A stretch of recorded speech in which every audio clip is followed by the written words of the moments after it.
Nisman Opinion.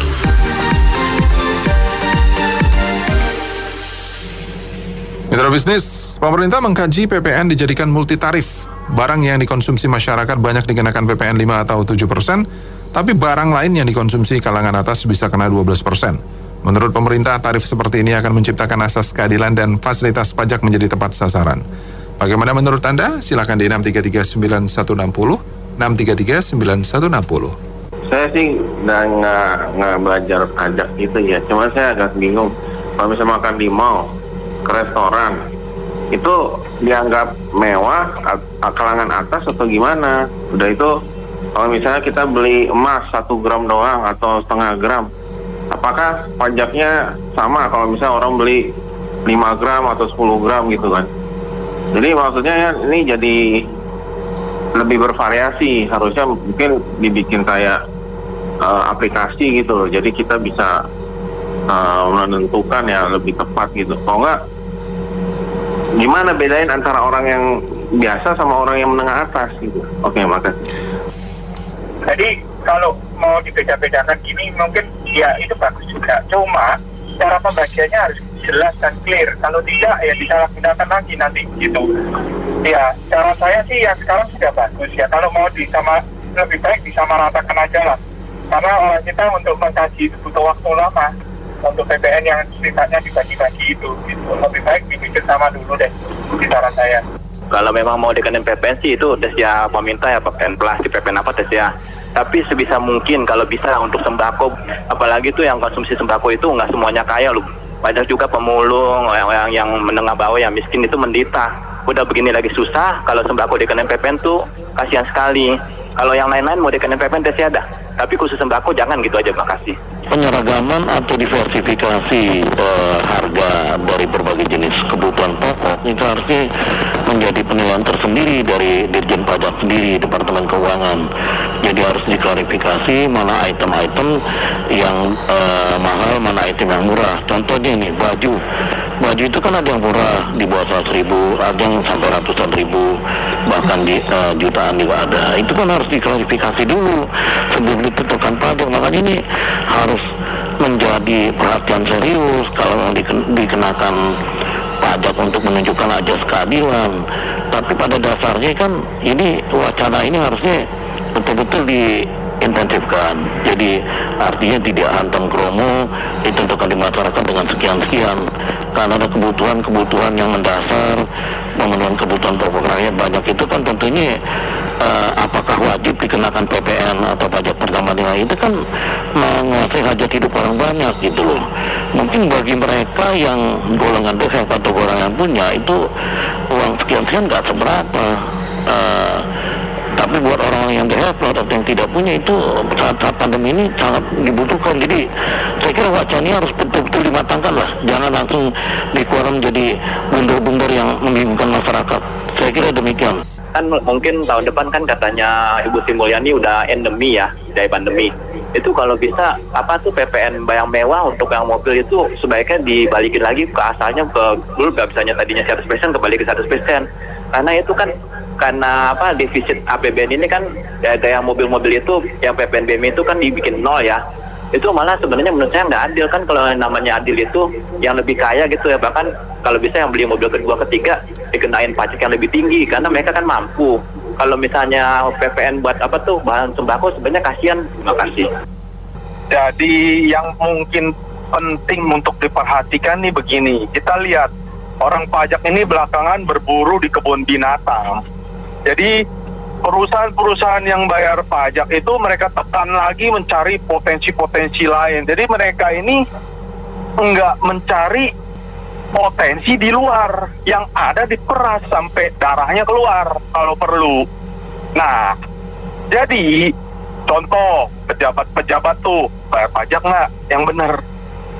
Jangan yang sudah bayar pajak dipres. Nah kayak begini nih akhirnya sembako nanti di PPN-in ya, meskipun katakanlah turun, tapi sembako itu kan buat rakyat.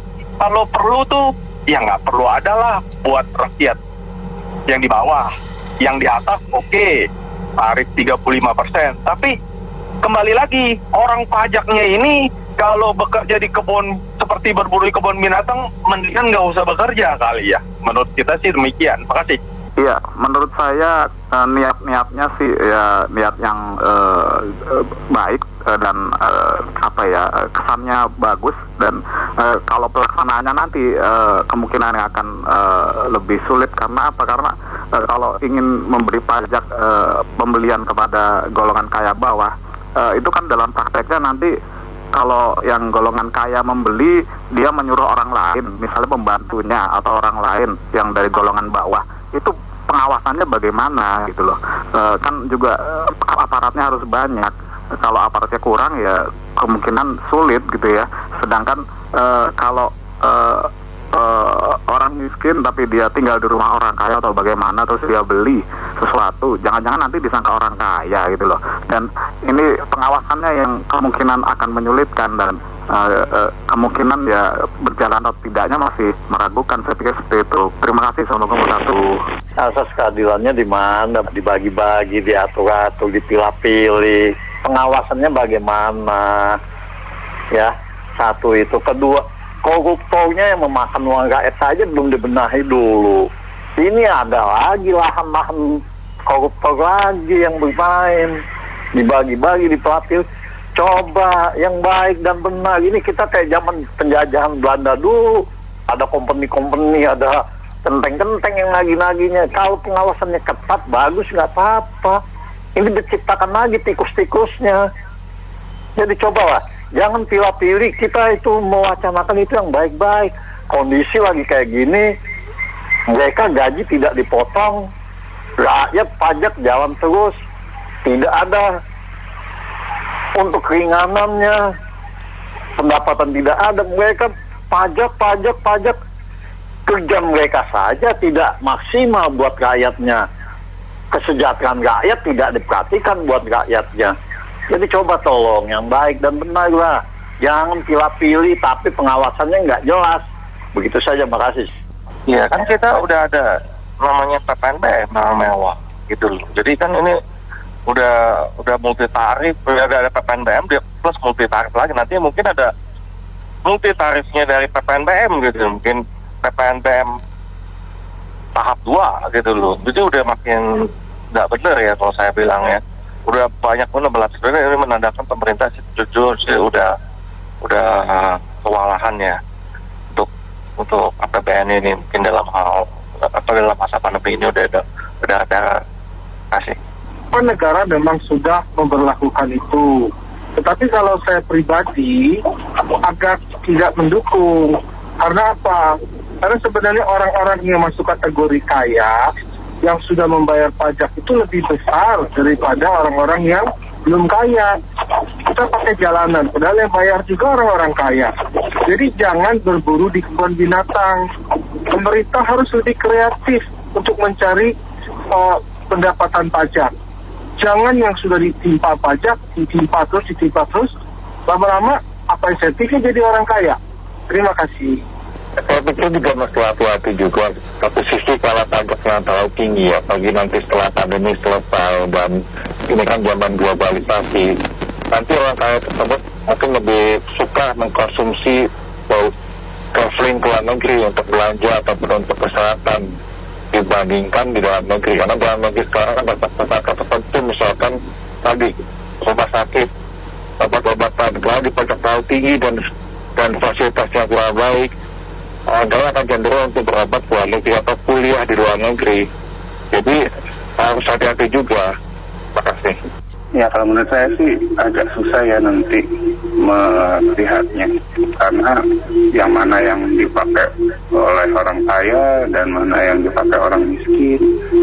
Terus nanti juga akan ada banyak penyelewengan. Jadi kayaknya untuk sekarang belum dulu deh. Nanti mungkin boleh dikaji lagi untuk beberapa tahun ke depan. Terima kasih. Kalau multi tarif sebenarnya bisa-bisa saja memang. Tetapi pelaksanaan saya pikir agak sulit ya. Bagaimana kriteria untuk yang kelas menengah, kelas bawah, ataupun kelas atas? Karena seperti sekarang pun kalau tarif yang sudah terbukti misalnya 10% kan ketahuan. Misalnya orang beli HP ya kan, yang kelas menengah nggak mungkin lah beli HP juga yang terlalu mahal sekali. Sementara orang yang the have ya pasti beli HP bisa saja yang mahal sekali kan, yang keluaran-keluaran baru. Nah jadi bagi saya multi tarif bisa, cuma nanti mungkin pelaksanaan ini mungkin yang agak sulit. Terima kasih. Itu PPN diturunkan jadi 8%. Kan lagian udah ada pajak barang mewah. Nah itu aja udah cukup, jangan ditambah-tambah lagi gitu. Kalau bisa PPN diturunkan lebih, biar kita lebih kompetitif terhadap barang-barang kita, jadi lebih bisa bersaing. Oke gitu aja dah. Makasih. Baik, terima kasih Mitra Bisnis telah bergabung dalam Businessman Opinion. Saya Fahmi Andrian.